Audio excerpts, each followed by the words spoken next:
Coraline closed one hand around the stone with the hole in it and walked forward into blackness.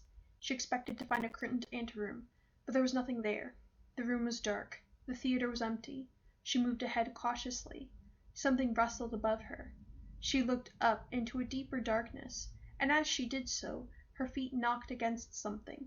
She reached down, picked up a flashlight, and clicked it on, sweeping the beam around the room. The theater was derelict and abandoned. Chairs were broken on the floor, and old dusty spider webs draped the walls and hung from the rotten wood and the decomposing velvet hangings. Something rustled once again. Coraline directed her light beam upward, toward the ceiling. There were things up there, hairless, jellyish. She thought they might once have had faces, might even once have been dogs, but no dogs had wings like bats, or could hang like spiders, like bats, upside down. The light startled the creatures, and one of them took to the air, its wings whirring heavily through the dust. Coraline ducked as it swooped close to her. It came to rest on a far wall, and it began to clamber, upside down, back to the nest of the dog bats upon the ceiling. Coraline raised the stone to her eye, and she scanned the room through it, looking for something that glowed or glinted, a telltale sign that somewhere in this room was another hidden soul.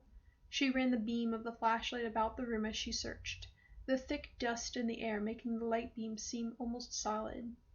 There was something up on the back wall behind the ruined stage. It was grayish-white, twice the size of Coraline herself, and it was stuck to the back wall like a slug. Coraline took a deep breath. "I'm not afraid," she told herself. "I'm not." She did not believe herself, but she scrambled up onto the old stage, fingers sinking into the rotting wood as she pulled herself up. As she got closer to the thing on the wall, she saw that it was some kind of a sack, like a spider's egg case. It twitched in the light beam. Inside the sack was something that looked like a person, but a person with two heads, with twice as many arms and legs as it should have. The creature in the sack seemed horribly unformed and unfinished, as if two plasticine people had been warmed and rolled together, squashed and pressed into one thing. Coraline hesitated. She did not want to approach the thing. The dog bats dropped one by one from the ceiling and began to circle the room, coming close to her but never touching her. "Perhaps there are no hidden souls in here," she thought. "Perhaps I can just leave and go somewhere else." She took a last look through the hole in the stone. The abandoned theater was still a bleak gray, but now there was a brown glow, as rich and bright as polished cherry wood, coming from inside the sack. Whatever was glowing was being held in one of the hands of the thing on the wall. Coraline walked slowly across the damp stage, trying to make as little noise as she could, afraid that, if she disturbed the thing in the sack, it would open its eyes and see her, and then... But there was nothing that she could think of as scary as having it look at her. Her heart pounded in her chest. She took another step forward. She had never been so scared, but still she walked forward until she reached the sack. Then she pushed her hand into the sticky, clinging whiteness of the stuff on the other wall. It crackled softly, like a tiny fire.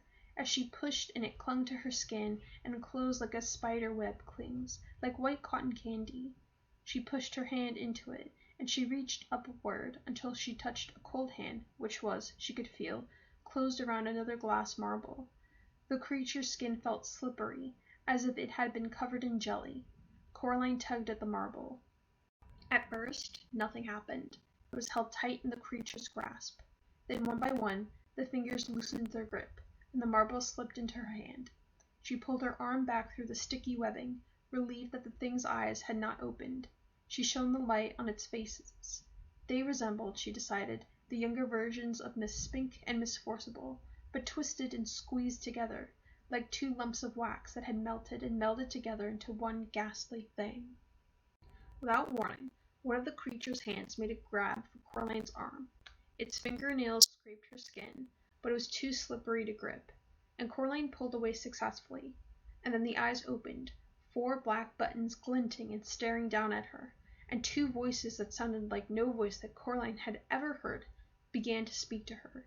One of them wailed and whispered, the other buzzed like an angry blue bottle at a window pane, but the voices said as one person, "Thief! Give it back! Stop! Thief!" The air became alive with dog bats. Coraline began to back away. She realized then that, Terrifying though the thing on the wall that had once been the other Mrs. Spink Enforceable was, it was attached to the wall by its web, encased in its cocoon. It could not follow her. The dog bats flapped and fluttered about her, but they did nothing to hurt Coraline. She climbed down from the stage, shone the flashlight about the old theater, looking for the way out. "Flee, miss!" wailed a girl's voice in her head. "Flee now! You have two of us. Flee this place while your blood still flows." Coraline dropped the marble into her pocket beside the other. She spotted the door, ran to it, and pulled on it until it opened.